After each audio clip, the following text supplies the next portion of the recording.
Printed typewriters were banned in class. I was a bit of a problematic student. Although our school allowed laptops, I played video games. Mostly Warcraft 3, right in class without sound, so as not to disturb. But I wasn't very focused on the lesson either. The teacher said I couldn't use a laptop. Well, I also had a portable mechanical typewriter, a Remington from the 50s, not quiet at all, with sounds of tuck tuck tuck tuck ding, as it should be. Well, after a whole day of diligently taking notes in class and doing homework on the typewriter, the teacher gave up and said that I could still use a laptop, as long as I didn't bring the typewriter to class anymore, no sign language during silent lunches. We made so much noise in the cafeteria that we got a month of silent lunch as punishment. No talking at all during meals, so I thought, a logical solution, to teach everyone at our table sign language, so we could chat without breaking the rules. It seemed like what could go wrong. But no. It turned out to be unfair to those who didn't know sign language, so we were politely asked to stop. Yes, even being silent the wrong way is a violation. That's exactly what the school should have encouraged. I have a friend who went to military school and noticed that the regulations didn't specify what color the sheets on the bed should be in case of inspection. So this crazy girl went and bought Mighty Ranger's bedding, made the bed perfectly according to all the rules. I had never seen so many sergeants get so angry at the same time. But they couldn't do anything about it, because formally, everything complied with the regulations. Not surprisingly, the rules were rewritten the following year. Now the sheets must be strictly white. Playing such games with a sergeant is, of course, risky. But he had a new reason to shout. Once a radio station held a weekly contest with questions on factual knowledge. The prize was free pizza and a movie rental. My mom somehow found out which book the questions came from, bought it, and learned all the answers by heart. Every week we called right away. Sometimes we were first. But even if not, it didn't matter, because the others usually just guessed. We won almost every time. Although we called from different numbers and from different participants each time, at some point the hosts realized that we were all from the same family. Then they introduced a new rule that a family couldn't win more than once a month or something like that. But before that, we ate our fill of free pizza. My brother and I staged a fight with electric cattle prods right in the farm store. We seriously shocked each other several times. And now these things are kept under lock and key. We were in our 30s then. You fight like a pathetic farmer, yeah. And you fight like a cow. Gets an electric shock. Finally, I can share a personal story on Reddit. Once when I was walking from school, I had to walk next to the road to get home. And I decided to see if I could walk with my eyes closed. I didn't feel the transition from gravel to road. And the cars didn't honk at me. They lined up because they thought I was deaf. Suddenly, I heard a noise, looked around, and jumped off the road into the garden. 2 weeks later, signs were placed on both sides of the road where I live. Warning: a child with a hearing impairment? I somehow put a croissant in a toaster at a hotel. It instantly burst into flames. I had to put it out. The next morning, there was a sign at breakfast. If you want to toast a croissant, please contact a staff member. Because of me, the HR box was removed at work. The HR specialist once stated that she would not pay us if we forgot to check in or out, although, if anything, our phones didn't always work and the check-in system itself was extremely buggy. I found a law that said in black and white that you can't do that, printed it out, highlighted it with a marker, and quietly slipped it into her box.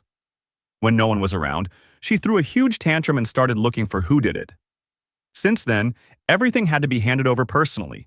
She's a terrible HR. She should know that it's illegal. My middle school banned yo-yos in class after I tried to do a trick. And my yo-yo flew across the room and broke a set of glass test tubes. Sorry, guys. In middle school, I drew tattoos on myself with felt-tip pens. The other kids thought it was cool, so I started charging $1 for any drawing. The principal found out and told me to stop. But I didn't stop. And then she banned felt-tip pens in the whole school. Even teachers couldn't bring them.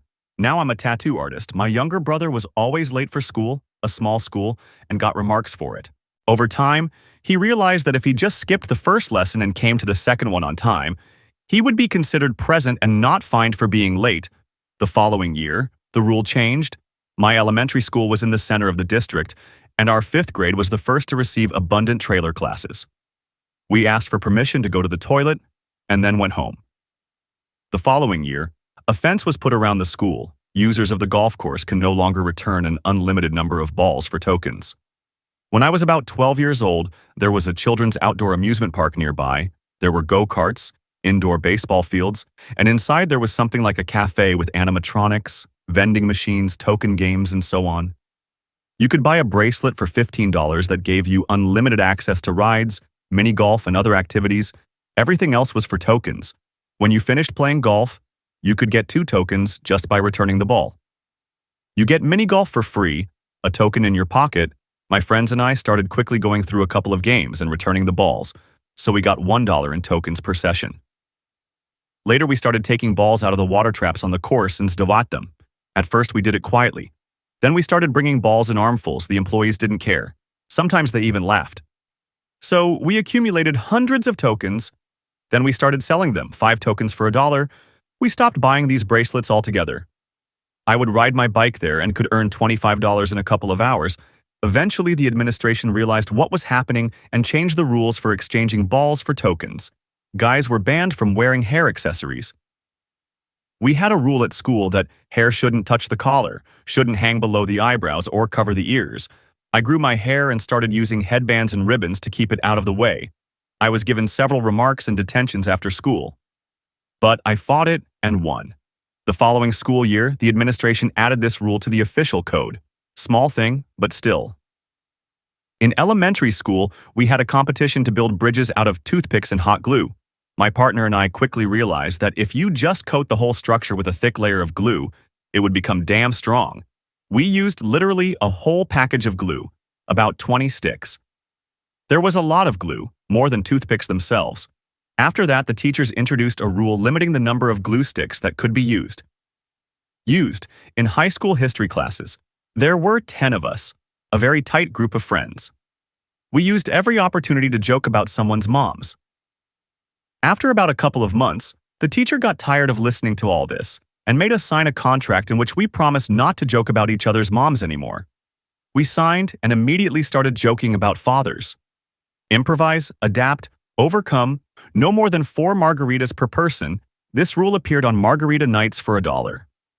In college, on Thursdays, my friends and I often went to one Mexican restaurant, and sometimes on Saturdays, because there was a promotion for $1 for a margarita or beer. As a company, we drank just a huge amount. And after a while, the restaurant introduced a rule of no more than 4 margaritas per person, and then raised the price to $2 per margarita but left the beer at $1.